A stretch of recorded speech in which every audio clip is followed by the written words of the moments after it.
Welcome to the Great Detectives of Old Time Radio. From Boise, Idaho, this is your host, Adam Graham. If you have a comment, email it to me, box13@greatdetectives.net. Give us a call, 208-991-4783. And be sure to cast your vote for the show on Podcast Alley, podcastalley.greatdetectives.net, and follow us on Twitter at Radio Detectives. Well, before we do get started, I want to encourage you to pick up a copy of my book, Tales of the Dim Night. If you love classic superheroes of television and of the Golden Age, I think you will enjoy it. We have a lot of great homages and parodies. It's a great superhero comedy. I think you will have a lot of fun with it. You can pick up a copy at Amazon, Barnes & Noble, and other online outlets, as well it is available for your e-readers, particularly your Kindles and your Nooks, for only $2.99. Well, now it's time for today's episode of Let George Do It. Death starts at 45. Personal notice, danger's my stock and trade. If the job's too tough for you to handle, you got a job for me, George Valentine. Write full details.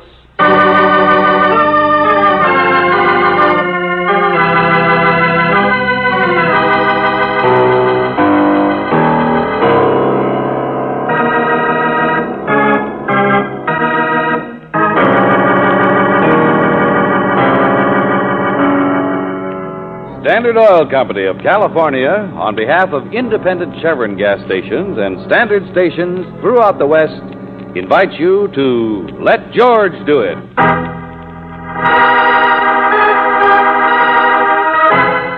Death begins at 45. Another adventure of George Valentine.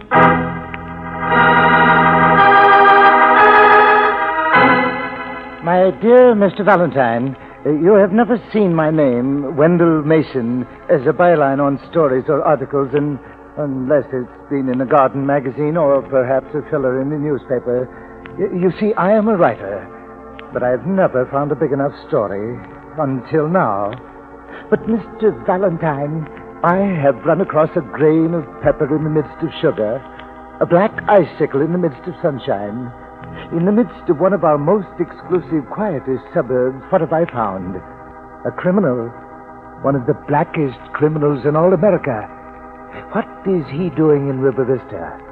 Of course, he might only be visiting there, and yet, in that case, why should I, a mere observer of the scene, be struck from behind and left for dead? Oh, yes, it happened to be only this morning. Well, Mr. Valentine, that is my chance at a big story. That's for me to find out with your help.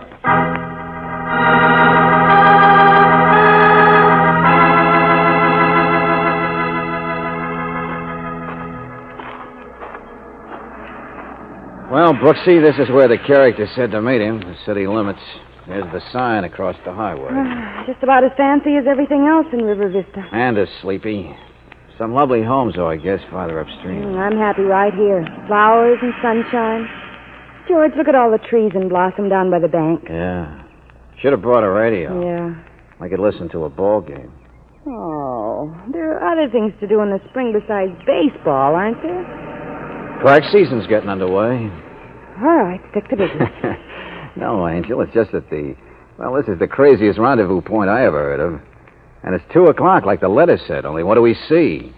Just the big outdoors, you and me. Yes, George? Oh, look the other way. Coming up the path here. Hello.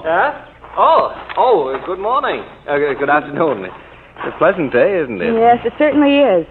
Out for a walk, are you, you young people? Look, my name's Valentine. And you haven't seen any barges, have you? On the river, I mean. Freight barges. Well, there's so many trees you can't get a view of Oh, them. yes, of course. I thought perhaps you'd been further up, up by the bend, yeah? Well, there aren't any, apparently. Anyway, now. It's a pleasant day. Yeah. Interesting conversation. George, that man's awfully well dressed to be just out taking a walk in the woods or looking for barges. Hey, and look at that car he's getting into. Custom job Cadillac convertible. Hey, now who's working too hard? Brooksy, I think you had the right idea about today in the first place. It's spring, and the heck with business. The heck with all. All right, you two. Break it up. Huh? Go on, get out of here. Get off this property. You're trespassing. Well, what? Find someplace else for your smooching. Go on. Hey, now, wait a minute, Buster. Wait for what? Oh, a rifle. Yes, that's right, a rifle. Now just climb back in your car and drive someplace else. Suppose I argue. What's down that trail anyway that makes it cough up such different kinds of people? Such what? That other guy. The pinstripe in the Cadillac. He wasn't exactly your general type. His fuse wasn't so short. I don't know what you're talking about. Was there somebody else here? Who was it? Well, we don't know. Who are you, Wendell Mason? What's that, a gag? Now listen, both of you. The name is Tim McNeil. I'm leaving, and I want to see you get out of here first. Do it, or I promise you'll be trampled to death by cops.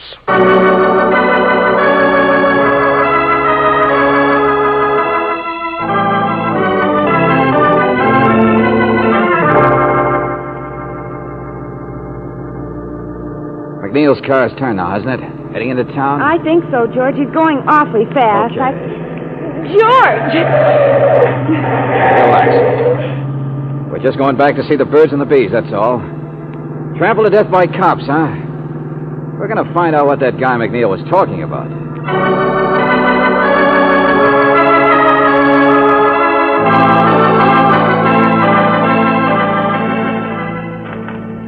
A houseboat. Sure. We parked in the wrong place before, wrong side of the sign to see it. Welcome to River Vista. It's tied up there. There's a regular pier. Yeah. Oh, it's a pretty fancy houseboat, Brooksy. Yeah. Somebody likes the good life. Here, around this side, I guess. And somebody? Yeah. The good death. Who is it, George? Just lying there. Wendell Mason, it must be. It's not Mason. Haven't you ever seen this face before?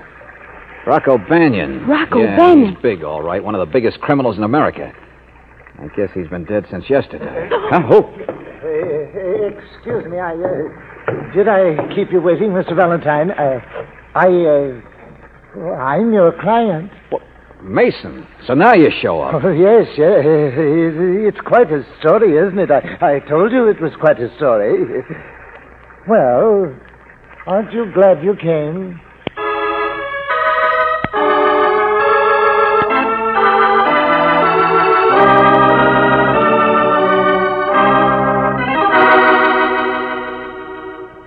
Banyan died from a .45. Not from a rifle, Lieutenant Devlin? No, .45 automatic. Here are the bullets, 2 of them. And the examiner says he died early yesterday morning, huh? Devlin, didn't the police have any idea at all that Rocco Banyan was in this part of the country? They did not. Why would they? None of his enterprises were out here. Midwestern boy. St. Louis last I heard of. Oh, but they come to California to die. Sure, it's the climate. Oh, now don't be bitter. Why not? There's only about 10,000 people in the world who might have killed Banyan, who have a reason for killing him. Yeah, but how many of them live in River Vista? I know. None. This town is clean, my friend. That's the trouble. That's what makes it hard. Be right back. Mason, come here, will you? Of course, Mr. Valentine. I've only been waiting. Why didn't you meet us on time? Where were you this afternoon? Well, I told you I'd been struck on the head. I had to have the bandage changed. Here, you see, to take it. Okay, skip it. Now, what are you doing in this burg anyway? You don't exactly look like the country club set. Well, I was just here to do some articles, or try to, on gardens. The beautiful gardens of River Vista for the gardening magazines. But now, holy smoke, do you know that just while you've been talking, I phoned in the story? I beat the local paper by 5 minutes. My story will be sold to the wire services with a byline. I said, what are you doing here? 2 days ago, on my way into town, I saw this man for just a moment getting off the train, and of course I recognized Banyan. Anybody would. All his publicity, it's a face you can't forget. Naturally, the idea of the story occurred to me, so I tried to locate it. And you did yesterday morning. That's when you got slugged, or claimed you did. And the medical examiner says that's when Banyan died. Yes, I was out here. I just walked out here. I just walked out here from the hotel, but the minute I got on the path there, well, I never even knew what hit me. A blunt instrument, the hospital said. Hey, hold it there. Yesterday morning, eh? Valentine, this guy must have come here just when the murderer was here. Maybe it was the other end of the same 45 that parted Mason's hair. Well, of course, that's what I deduced. I've already put that in my story. Yeah, wouldn't you know? Say, Mason, what do you know about Tim McNeil? And watching Banyan out here, have you seen him? Who is Tim McNeil? Save it, Valentine. McNeil is the man who reported this thing to the police. He's also the man who owns this houseboat. The guy's supposed to be all right. Sure, nice fella, friendly, too. I'm only saying what I've heard. He's made some money on a bearing works, building a palace out here in River Vista and living on a houseboat in the meantime. What did he have to say about Rocco Banyan being here on his houseboat? That's what he won't talk about. But just to make you happy, McNeil claims he has an alibi for yesterday. Oh, I see. No, my friends, this case isn't going to be that simple. This is the big-time kind. If Mason could spot Banyan, then so could other people. He could have been followed all the way from St. Louis. 100 people could have come out here to call on him or been here with him. We wouldn't know about it. Oh, yes, we would, Lieutenant. We'd know about one. What says? Because I know. I was out here the night before he was killed. Well, this story of yours gets better and better all the time. Oh, Mr. Valentine, please. Now, I was out walking. I had just found out that Banyan was living aboard this houseboat. I was on my way back to town, and I saw someone walking down the path from the highway. Well, for Pete's sake, who was it? Well, he was dark. I didn't come back to see. A middle-aged man, I guessed. He's very well dressed. Oh, yes. I noticed back up on the highway the man had driven up in a Cadillac convertible. A custom job.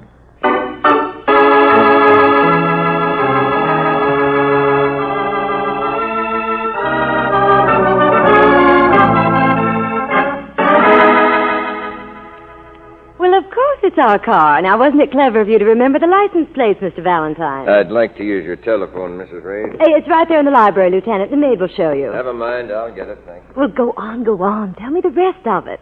This is the most exciting thing I ever heard of. Imagine a murder right here in our own Sleepy Hollow. We don't know much more yet, Mrs. Reed. Oh, darling, you do, too. We hope you do, Mrs. Reed. That's the idea coming here, you know. But what was this Rocco Banyan doing in River Vista? Mrs. Reed, that is a portrait of your husband up there, isn't it? Oh, yes. Of course, Huntley's really a little fatter than that, and not quite so impressive looking. Well, it's the same man we saw, all right? And the same one whom Mason saw the night before. You say your husband's a doctor? Oh, I thought everyone knew that. There's nothing else he ever talks about. The Huntley Reed Hospital, that's what we have instead of children. But, it's very exclusive. I can't reach him in his office, Mrs. Reed. Well, did you try the downtown club, Lieutenant? His nurse did. I also asked her if your husband had ever had Rocco Banyan as a patient. She asked me how long have I been crazy. Oh, wait till the gossips get this one. Well, maybe Huntley's gone out to the country. Our other place is up the river. It's such a beautiful day. The number's right there, Lieutenant. The Riverside number. Okay, thanks. I'll phone him. Mrs. Reed, couldn't you just tell us in one sentence what your husband did say about Rocco Banyan? Well, here. This is all it was. A crime story in the picture magazine. There's Banyan someplace. Oh, there, you see? Well, Huntley said he saw him. We know that. Well, we were on our way out to the country place after a party the other night, and Huntley had to stop to see a patient, some other doctor's patient. Huntley doesn't usually do that sort of emergency business at all, but he said we'd be driving past there anyway. It was somebody with an infected leg or something on one of the river barges. But did you say barge, Mrs. Reed? Yes, isn't that preposterous? It was tied up right there at that same pier. Well, anyway, I sat in the car, and Huntley went down a path, but I guess he got the wrong boat or something, because he bumped into a man and had to ask directions. Later, when he came back up, he said, guess who I saw? Rocco Banyan. Just as if he went into a drugstore and saw Hitler or somebody. I'm beginning to get the idea. But today, your husband was out there today. Well, you said he was looking for a barge. I suppose he was just being conscientious. That's his sweetest virtue, bless him. Just paying a return call on the patient. Yeah, maybe. And the barge wasn't there anymore. Well, I can't imagine why else, unless it was curiosity. Or unless he's been holding on to me all these years. Dr. Huntley Reed, secret associate of the notorious Rocco Banyan. Oh, wouldn't that be wonderful? Little stuffy old River Vista suddenly jumping into the headlines with its most correct citizens. Oh, Lieutenant, now we can find out. What did Dr. Jekyll and Mr. Hyde have to say? What's the secret, nefarious connection between my husband and... Mrs. Reed, I only talked to a servant out there and a highway patrolman. A what? I'm sorry, but I'll say it fast. They just found the doctor's body out in the woods. George. Your husband's dead. He's been murdered, shot to death by a .45.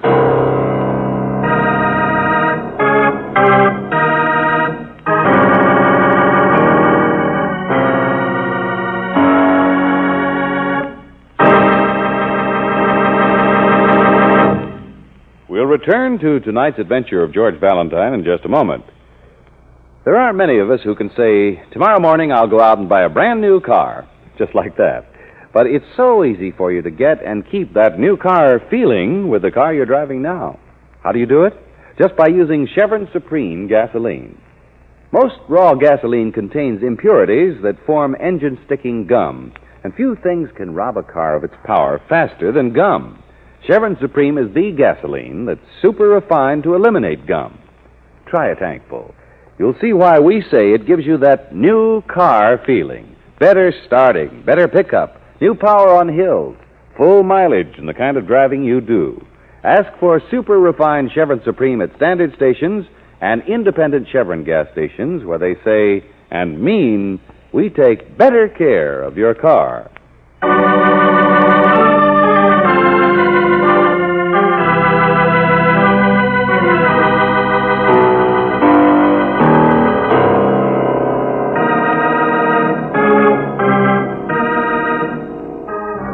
Now back to tonight's adventure of George Valentine.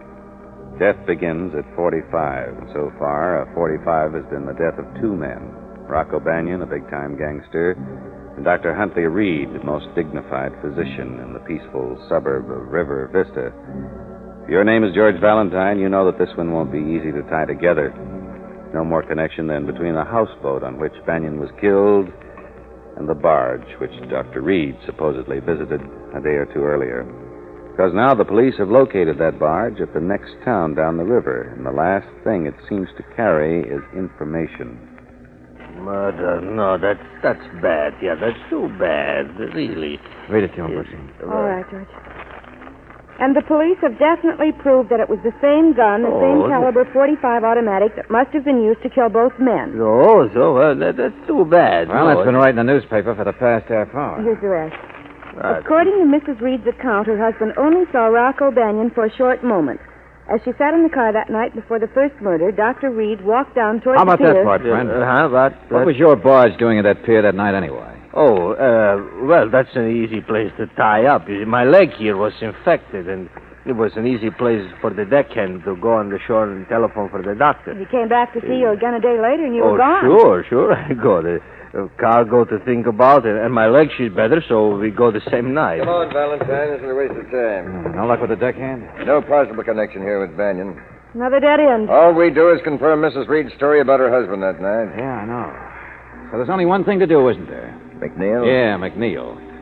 And, Devlin, how about letting me have a try at the rising businessman by myself?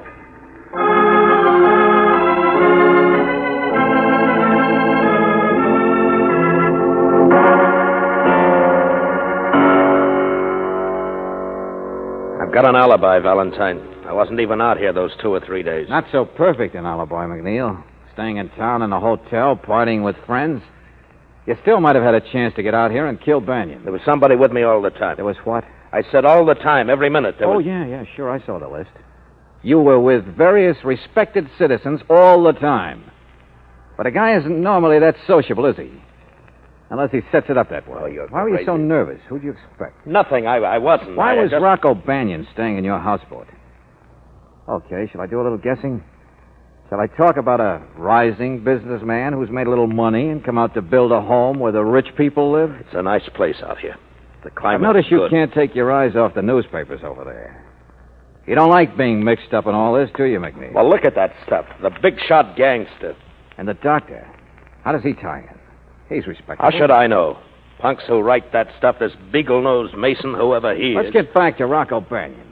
Let's see what makes you so touchy about the publicity. Why are you so? He's my brother. That's why. Your brother? Yeah. A brother to be proud of. To love. Haven't seen him for years, Valentine. You saw him last week. He just showed up in town. He knew I had the houseboat. Why did he come? How should I know? Take a rest, he said. He wasn't actually a fugitive or anything. What could I do? Give him the keys and move out yourself? If I threw him out, what would happen then? I haven't liked the guy for years. I hate him. I even changed my name not to be mixed up with him. Sure, I was with people, but it wasn't to set up any alibis. Rocco said he'd just stay a few days. He wanted to rest where it'd be quiet, where he could be alone. Where he could be alone, huh? Alone. Hey, wait a minute. Where are you going? To put this together fast, McNeil. What? Yeah, put it together before somebody else gets hurt.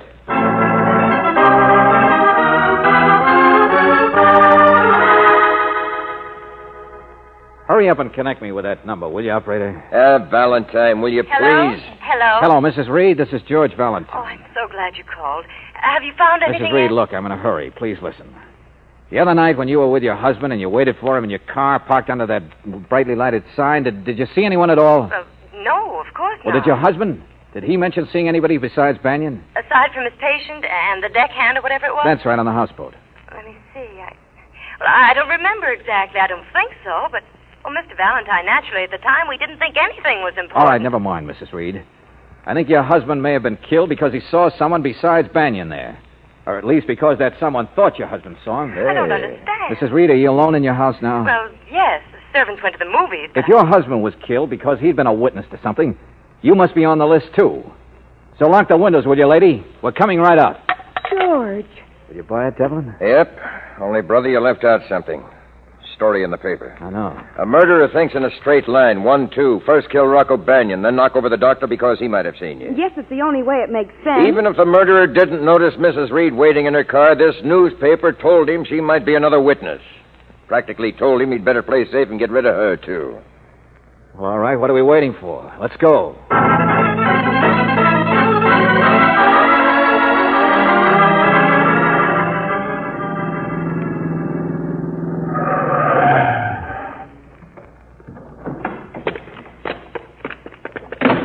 Fancy spot, isn't it? Yeah, I guess the front door's this way. So dark you can't George, tell. there's somebody up there at the door. Mrs. Reed, please. Hey, that's Mason. Come on. Yeah, come on. All right, Joe. Hey, who's there? Who is there? Shoot. Got him, Devlin? Yeah, I got it. Come on, start now. Mrs. Reed, open the door. Mrs. Reed. Oh, Mr. Valentine. Mr. Valentine. Hey, now, take it easy. You're all right. I was... Come on, back inside. He's been pounding there on the door. Is anybody else here, Mrs. Reed? No, there wasn't. After you telephoned, I began to realize what it all meant. To realize I was in danger, too. Here, you'd better sit down. It even occurred to me. It's so simple. It explains everything. Huntley was killed because he saw it. People would think that I saw, too. Well, you don't have to worry anymore, Mrs. Reed. Oh, it's so hard to get used to the idea that somebody might want to kill you.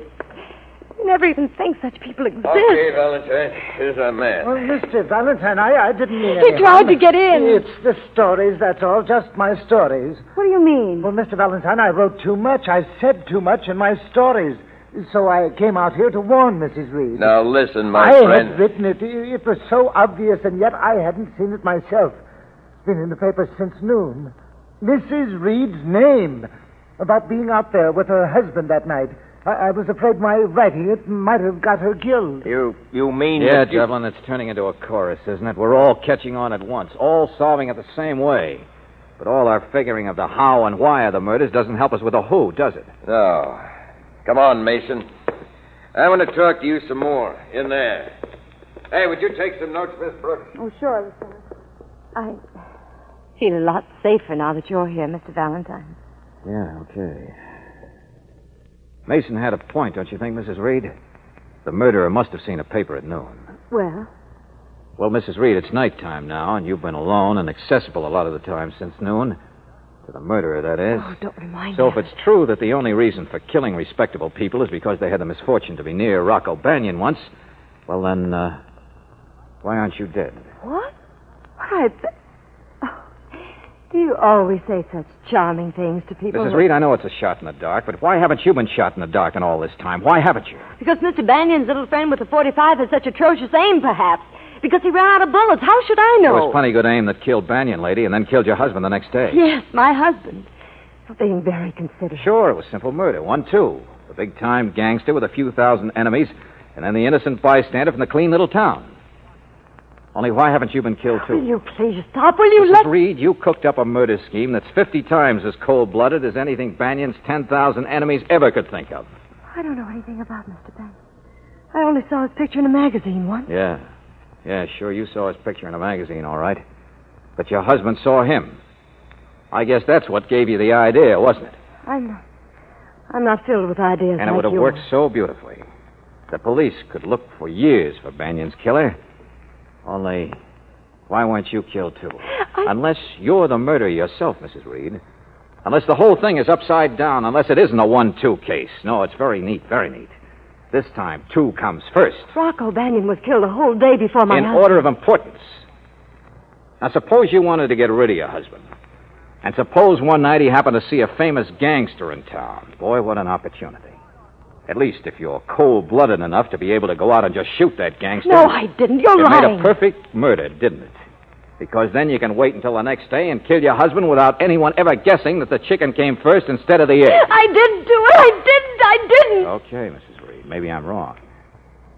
Maybe if we go looking for evidence where you never expected us to, like in places where you must have bought the gun, places where we might find your fingerprints, lots of places like that. Oh, maybe we won't find anything, I don't know. Only if I am wrong about all this, then why weren't you killed too? Why weren't you killed too? I will be. I will be now.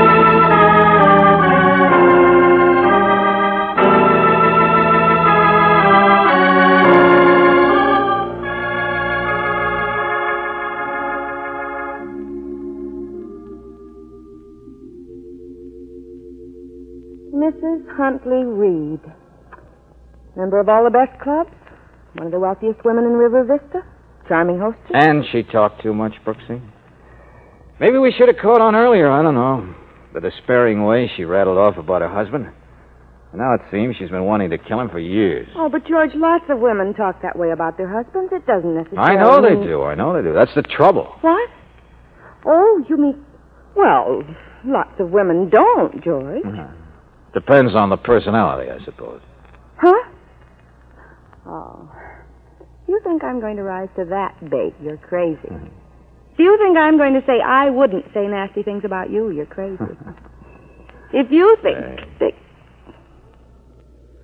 Oh, I don't know. Maybe you are sort of crazy.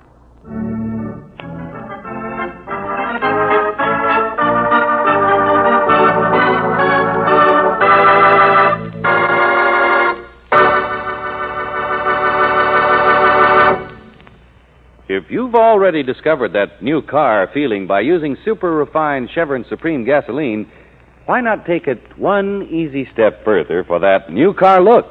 You can't change the shape of your car, but it could be easier to keep it sparkling bright, clean, and shining. The car savers at standard stations and independent Chevron gas stations know this, and that's why they keep on hand for you Atlas Auto Wash and Atlas Auto Polish. With the Auto Wash, you just add a small quantity to water, and it quickly removes dirt and grease, oil and road film, leaves the entire surface of your car spanking clean. And with the Atlas Auto Polish, you can get your car as bright as a polished silver in just one operation. And let me remind you, besides the satisfaction you get by keeping that new car look, don't forget that when it comes time for trade-in value, the very first thing a buyer sees is that clean, brightly polished finish. Ask for these 2 car saver products tomorrow. Ask at independent Chevron gas stations and standard stations where they say and mean, we take better care of your car.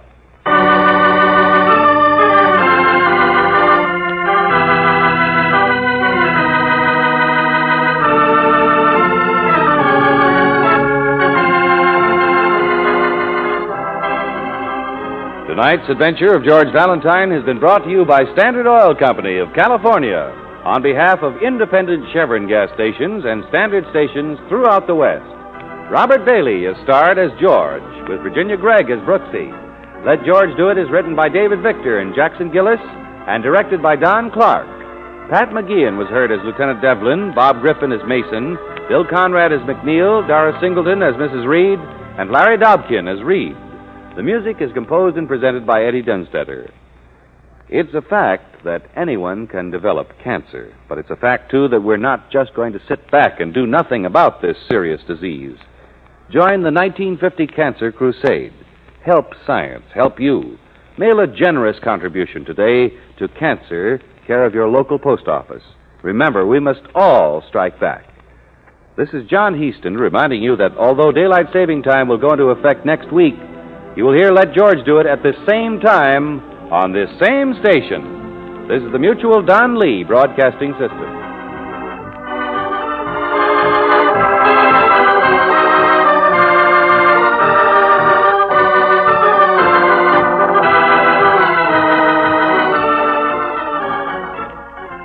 Welcome back. Well, I'm usually a fan of the writing on the show, but this one, I just could not buy it. For one, to name the show after the caliber of gun used in the murders, I don't know. No, I didn't like that. But more to the point, the solution. Detectives don't always have evidence that will convict in court, and that's okay. That's part of the genre. But this one just seemed like wild speculation. He speculated that the killer must have read the newspaper article and must have considered the doctor's wife as big a threat as the doctor, and so would make a beeline back there to go ahead and kill the doctor's wife. While the theory's possibly true, it could be that a contract killer or someone who had fled the area was the one who did it, and either one, they couldn't make it back in time, or two, they didn't read into all the details of the news story on it. If there was anything that was clever about the crime, it was the caliber of gun that was used. An audience, particularly in the 1940s and 50s, would tend to not consider a woman suspect if you were dealing with a .45. Because usually those are considered much bigger weapons. The traditional women's guns were usually the .25 or the .32, because they were considered lighter and more manageable. But apparently George guessed his way into a murder solution rather than into a slander lawsuit. Alright, well, we do have one comment on Podcast Alley from Niffer Nurse, who says, "Great job, Adam." Well, thank you very much. I appreciate your support. We will be back tomorrow with Sherlock Holmes. And next week, another episode of Let George Do It. In the meanwhile, send your comments to box13@greatdetectives.net. Give us a call, 208-991-4783. But from Boise, Idaho, this is your host, Adam Graham, signing off.